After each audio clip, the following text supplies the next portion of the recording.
Hello mga Lodi. So, akit na tayo sa bahay. Tapos na po. Kasi nasa 12. Ano na. Akit na tayo. Nasa 3rd floor kasi yung condo ko. So, condo? Oo, nasa 3rd floor. So, dito ako nakatira. Sarili ko po. Ito dito. At unang sasalubong sa akin ay yung pusa ni Muhammad. Tapos, tatanggalin ko lang yung abaya. Ha! Init! Mainit ngayon dito.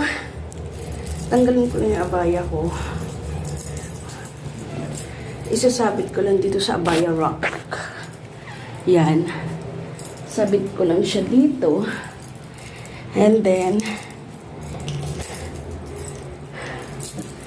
ayan yung pusa ni Muhammad. Yan. Hindi siya makapasok dito sa loob dahil aray. Ano ba yan?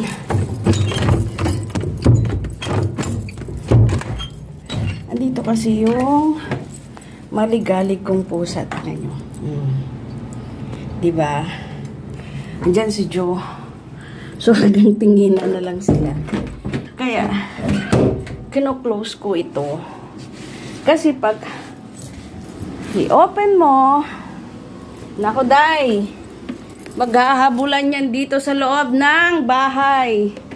At magtataka kasi yung pusa na yun sa labas. Nagtatalon-talon yun. So, mabasag yung mga, alam nyo naman, dami kong abubod sa bahay. Kaya, hindi ko siya pinapasok kasi hindi sila nagkakasundo. Yun yung problema nila dalawa. Kita nyo ba, oh?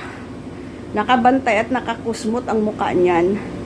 Kasi nga, ayaw nga niya. May iba, kasi alam nyo, napakaselosa yan si Joe. So, yan lang yung ganap ko. After ko, sa office, uuwi dito, at magluluto para sa lunch ko. So, spread love!